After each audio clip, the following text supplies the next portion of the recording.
liebes Tagebuch. Also heute war echt ein total fantastischer, unglaublich zuckersüßer Tag. Moment mal, das kommt mir irgendwie bekannt vor. Ich bin so blöd, das habe ich ja gestern schon geschrieben. Wie unoriginell. Was soll's. Also, ja, wie soll ich anfangen? Ich hatte heute Nacht so einen, wie sagt man das, seltsamen Traum oder eher verrückten Traum oder, nein, Moment, unglaublich, total absurden Traum. Oh ja, das klingt gut. Also da war dieser Barde und natürlich wieder Skeletti, klar, wer sonst. Und der Barde? Nun ja, er hat gesungen. Über mich. Kannst du dir das vorstellen? Worüber genau? Ja, also, es war irgendwie sowas wie ein Musical. Oder eher ein sehr fragwürdiges, improvisiertes Drama mit Melodie. Jedenfalls klang es ungefähr so. Keinen Bogen, kein Schwert, sie hat gar nichts dabei. Nur einen alten Löffel und selbst der bricht schon entzwei. Ein Held wie aus den Sagen, nein, das wird sie nie. Doch sie hat einen guten Spruch und nen Pfeil im Knie. Ja, nein, vielleicht, wer weiß schon, was passiert. Doch Patsy stolpert weiter, auch wenn sie oft verliert. Mit nem Pfeil im Knie und nem Plan, der nie gelingt, ist sie die Heldin, die doch irgendwie gewinnt. Sie hält nie ihre Klappe, fliegt über jedes Holz. Im Kampf gegen das Chaos zeigt sie ihren Stolz. Sie scheitert an Türen, verliert jeden Streit. Doch Patsy bleibt dran, mit Galgenhumor bereit. Ja, nein, vielleicht, wer weiß schon, was passiert. Doch Patsy stolpert weiter, auch wenn sie oft verliert. Mit nem Pfeil im Knie und nem Plan, der nie gelingt, ist sie die Heldin, die doch irgendwie gewinnt. Ob Skelette, ob Gegner, sie rennt meist davon. Ihr Mut reicht für nichts und das stört sie schon. Ein Schritt nach vorn, zwei zurück, das ist ihr Stil. Doch mit Patsy wird's nie öde und das ist ihr Ziel. Ja, nein, vielleicht, wer weiß schon, was passiert. Doch Patsy stolpert weiter, auch wenn sie oft verliert. Mit nem Pfeil im Knie und nem Plan, der nie gelingt, ist sie die Heldin, die doch irgendwie gewinnt. So geht Patsy durch die Welt auf ganz eigene Weise. Ihre Taten plemplem, doch die Reise ist nie leise. Ein Abenteuer voller Chaos und auch wenn's schief geht, ist Patsy Wackelwitz die immer aufsteht. Also ich meine, ja, das war jetzt nicht gerade der epische Heldensong, den man sich erträumt, oder? Aber hey, der Löffel, ja, der Löffel. Aber warum um alles in der Welt ein Löffel? Ich meine, was denkt sich mein Gehirn dabei? Lass uns die Heldin mit dem alltagsunverzichtbarsten Küchenutensil ausstatten? Hätte ich nicht wenigstens einen Dolch haben können? Oder ein Schwert? Aber nein, ein Löffel. Ein Holzlöffel. Ich meine, hatte ich den überhaupt? Vielleicht war der Löffel ja auch nur die physische Manifestation meines totalen Chaos. Oder war er das Symbol für das, was ich wirklich in meinem Leben brauche? Einen guten, stabilen Löffel, um mich aus dieser verrückten Welt zu rühren. Wer weiß das schon? Zusatzeintrag. Ich glaube, ich sollte mal ernsthaft darüber nachdenken, weniger mit Holzchen abzuhängen. Oder? Ja, ich meine, vielleicht auch nicht. Ist ja irgendwie auch unterhaltsam. Egal, genug von Traumdeutung.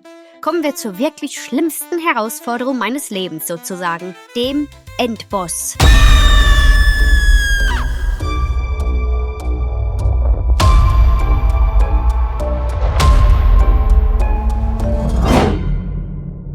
Meiner Oma Irmintrude Wackelwitz. Also wenn man das Leben als Rollenspiel betrachtet, dann ist sie definitiv der Bossgegner, der immer weiß, wann ich zu spät bin, wann ich Unsinn rede und wann ich mal wieder alles falsch gemacht habe. Spoiler, immer. Patricia, du bist deutlich zu spät. Ich hatte 4 Uhr gesagt und nicht 4:07 Uhr. Ja, Oma, ich bin ja da. Himmel, 7 Minuten. Willst du mich jetzt auspeitschen oder gleich enterben? Jetzt übertreibe mal nicht. Hast du wieder im Bett rumgelümmelt und dein Lotterleben zelebriert, Nein, Oma, ich habe den Weltfrieden verhandelt, einen Drachen gezähmt und dann noch 3 Kühe gemolken. Also gut, ja, ich habe ein bisschen gechillt, aber ich habe mich dabei immerhin um 180 Grad gedreht. Also technisch gesehen war es Sport. Was wolltest du nochmal? Dass es Zeit wird für ein erwachsenes Leben. Such dir endlich einen Mann, üb dich in Hausarbeit und dann wird's Zeit für Kinder. Oh, warte, du meinst das ernst? Also so richtig ernst? Oma, wieso muss ich immer 3 Dinge gleichzeitig machen? Heiraten, Haushalt und Kinder? Ist das hier ein Rollenspiel mit Nebenquests oder was? Kann ich nicht erstmal eine dieser Aufgaben abschließen? Patricia, nimm das mal ernst und hör auf, so unverschämt hysterisch zu lachen. Das ist ungesund. Kennt ihr das, wenn jemand, der so viel redet, dass euer Gehirn einfach in den Standby-Modus geht? Ich bin quasi nur noch ein blinkendes Lämpchen. System überlastet, bitte neu starten. Irgendwo tief in mir drin formt sich gerade der Wunsch, in epischer Heldenpose ein Schwert zu ziehen und diesen Monolog mit einem dramatischen Schweig, Dämon zu beenden. Aber leider habe ich kein Schwert. Und leider ist Oma kein Dämon, glaube ich. Ich stelle mir vor, wie episch es wäre, jetzt einfach einen Maulkorb aus dem Nichts zu zaubern und ihn ihr in Slow Motion überzustülpen.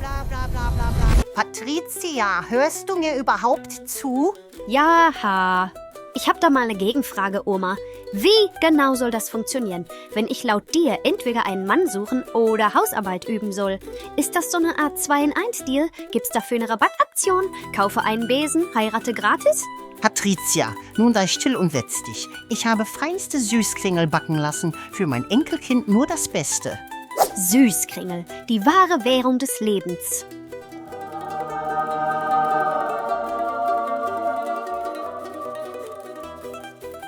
Oma, das ist das Vernünftigste, was du heute gesagt hast. Kind, ist das da etwa ein Pfeil? Ach, das? Ach, weißt du, ich wollte mal was Neues ausprobieren. Ist so ein experimenteller Akupunkturtrend. Weniger Balance, mehr Drama. Ganz großes Ding in der Hauptstadt. Und? Wie läuft's mit deiner Ausbildungsstelle? Warst du erfolgreich? Also, ja, nein, vielleicht. Also eigentlich... Nein. Wie zu erwarten. Ich werde mit meiner Nachbarin sprechen. Sie soll dich in ihren Schneiderstübchen ausbilden, so schnell wie möglich. Super! Ich kann dann direkt anfangen, Gardinen für meinen zukünftigen Ehemann zu nähen. Vielleicht kriege ich ja noch ein Zertifikat für traditionelles Frauenbild mit Auszeichnung dazu. Ich sollte mir doch gerade noch einen Mann suchen. Was denn nu? Ja, das bekommst du ja offenbar auch nicht hin, Patricia. Was ist denn mit dem netten Herrn aus der Magier-Gilde, den ich dir kürzlich vorgestellt habe? Er hat angefangen zu reden und währenddessen habe ich 3-mal mein Leben überdacht, bin innerlich umgezogen und habe mir einen imaginären Hund angeschafft, ausgebildet und zu Grabe getragen. Und dann war er endlich fertig. Oma, ich schwöre, der Kerl hat mehr Magie aus mir herausgezogen als ein Vampir. Nach 5 Minuten Gespräch hatte ich das Gefühl, ich bin in einer Endlosschleife gefangen. Kind, werde endlich erwachsen. Oma, ich habe recherchiert. Es gibt keine Heilung für mein inneres Chaoskind. Es ist ein chronischer Fall von werde ich nicht, mache ich nicht, kann ich nicht. Ärzte raten zu mehr Süßkringeln als Therapie. Apropos Ärzte. Oma ist ja ein Schatz, ein unermüdlicher, hartnäckiger, niemals abschaltbarer Schatz mit eingebauter Sendefunktion für fragwürdige Lebensratschläge. Als ich ihr von Skeletti erzählte, meinem persönlichen Horrorfilm ohne Abspann, hatte sie nur eine Lösung: Arztbesuch. Aber diesen Termin habe ich erst morgen. Mit einem innerlichen Vorhangfall verabschiedete ich mich gedanklich von meiner Oma und setzte meine Schritte in Richtung Taverne.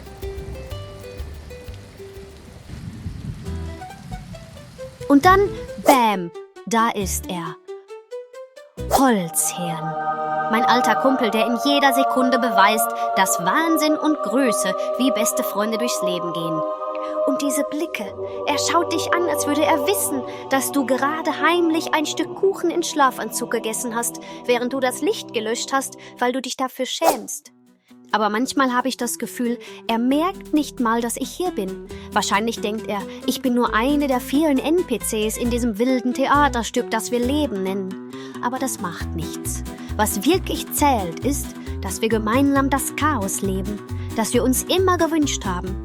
Ein bisschen Lachen, eine Menge Verwirrung und der unaufhörliche Versuch, Holzchen zu gewinnen. Weißt du, Holzchen, wenn du ein Baum wärst, dann wärst du, dann würde ich dich nicht fällen. Hä? Genau. Und ich wäre dein Eichhörnchen. Warte, was? Ja, so ein niedliches kleines Eichhörnchen, das auf dir rumklettert und seine Nüsse in deiner Baumrinde versteckt. Ist das Spielhorte schlecht? Du magst mich schon, oder? Oder magst du mich nur nicht genug, um zuzugeben, dass du mich magst?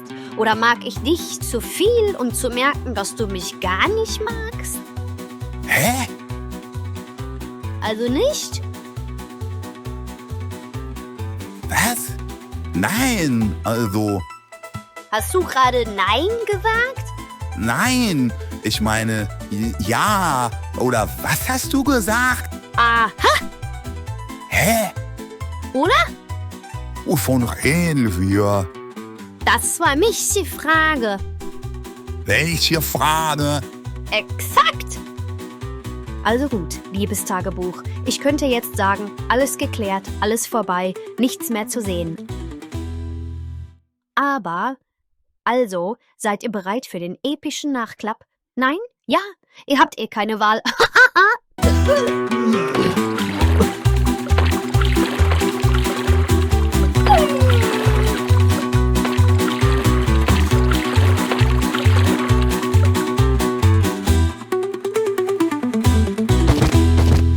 Bier ist ein bisschen wie ein nerviger Gast. Am Anfang unterhaltsam, dann wird's unangenehm und am Ende schmeißt es sich selbst raus, nur halt durch meinen Magen. Nachdem ich meinen Würderestbestand irgendwo in der Taverne gelassen hatte, nahm ich den beschämenden Heimweg auf mich. Oder besser gesagt, ich schwankte gen Horizont. Doch kaum hatte ich einen Fuß vor den anderen gesetzt, spürte ich diese eine unheilvolle Präsenz. Guck an, die kämpfende Wand aus Muskeln und geballter Enttäuschung. Na, hast du mich vermisst? Ich mein, wäre ja verständlich, ich bin ja auch toll. Meistens. Außer jetzt. Ich wusste ja, dass du mich magst, aber mir hier mitten in der Nacht aufzulauern, das ist ein bisschen stalkerhaft, fühlst du nicht? Ach ja, erinnerst du dich noch an damals? Ich meine, klar erinnerst du dich, du warst ja dabei, ich auch. Aber weißt du, woran du dich nicht erinnerst? Daran, dass ich dich fast besiegt hätte. Fast. Das zählt auch, oder? Also ich weiß ja nicht, aber ich habe mich weiterentwickelt. Damals dachte ich, ein Kampf entscheidet sich durch Stärke. Heute weiß ich, nein, er entscheidet sich durch flexible Standortverlagerung. Man könnte es Flucht nennen, aber das klingt so negativ. Ich bevorzuge dynamisches Bedrohungsmanagement. Und wenn das nicht evolutionär ist, dann weiß ich auch nicht. Oh, guck mal da hinten, ein dreiköpfiger Troll mit Kuchen. Nein? Na gut, war ein Versuch wert.